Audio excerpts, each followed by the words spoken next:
It's Monday, the 6th of March, 2023. Welcome to the Fast Five by Fear and Greed, where we give you the top 5 business stories you need to know in just 5 minutes. I'm Michael Thompson, and good morning, Sean Aylmer. Good morning, Michael.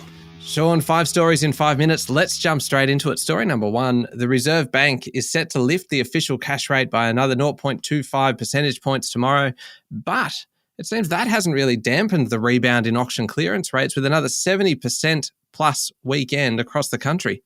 The cash rate is currently 3.35%, and tomorrow's likely hike will take it to 3.6%. That'll be 10 increases in 10 board meetings.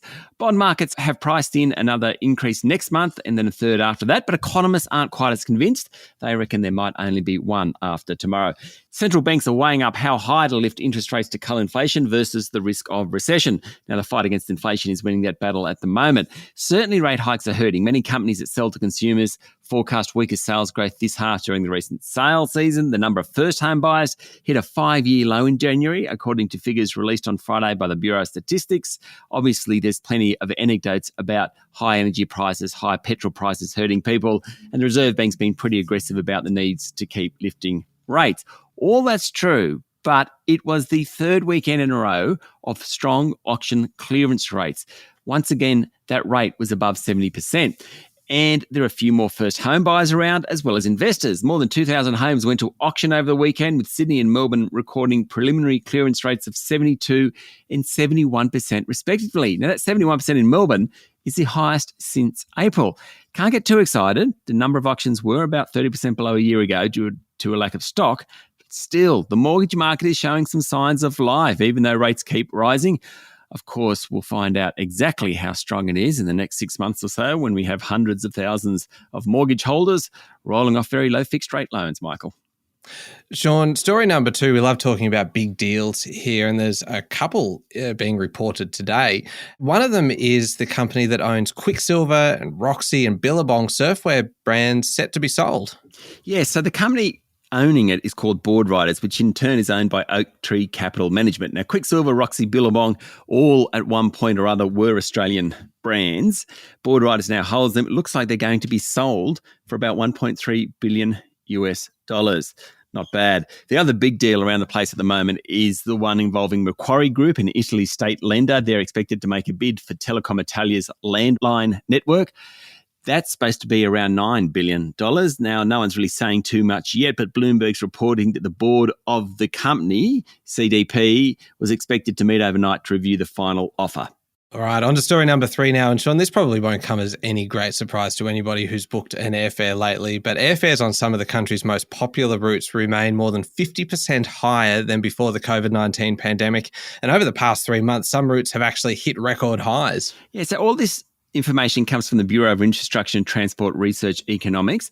The cheapest available fare between Melbourne and Sydney in December was $348. The only time it's been higher than that was back in 2016. In January and February, the cheapest fare on that route hit a record $172 and $183 respectively. That's 40 or 50% higher than the average in the previous decade. Between Brisbane and Melbourne, the cheapest airfares rose to $358 in December.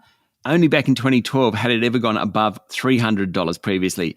They rose to $288 in January, almost 80% higher than average, and $232 in February. The cheapest Sydney-Brisbane fares in December were $318. Now, that's the first time it's gone above $300.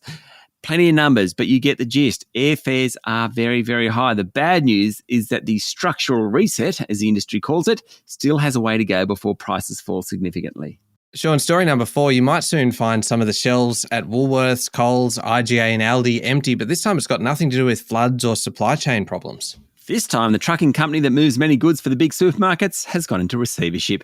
Receivers were called into Scott's Refrigerated Logistics last week, and there's no guarantee deliveries will keep getting made, which could make for some short-term shortages. Scott's is owned by private equity group Anchorage Capital Partners. It's been trying to sell the company without success. If it closes, 1,500 employees could lose their jobs. And finally, Sean, how about this one for story number 5? Scientists at 4 of the world's leading universities have teamed up to investigate the origins of life on Earth and to look for similar biological processes taking place elsewhere in the universe. Essentially, they're looking for ET. That's right. Cambridge in the UK, Harvard and Chicago in the US, and ETH Zurich in Switzerland announced over the weekend the formation of what they call the Origins Federation.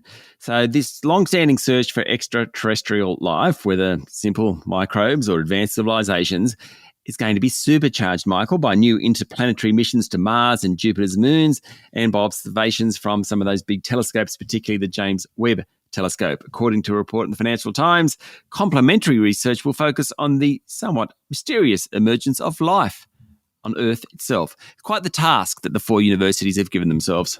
Yeah, should knock that off in the next 6 months or so. Yeah, I think so. There we go, the top 5 business stories in 5 minutes. Thank you, Sean. Thank you, Michael. It's Monday, the 6th of March, 2023. Remember to hit follow on the podcast. And if 5 minutes isn't enough, you can find our longer daily show called Fear and Greed. Wherever you listen to podcasts, it comes with a whole bunch of interviews and things, including today, all about investing in tech stocks. I'm Michael Thompson, and that was the Fast 5 by Fear and Greed. Have a great day.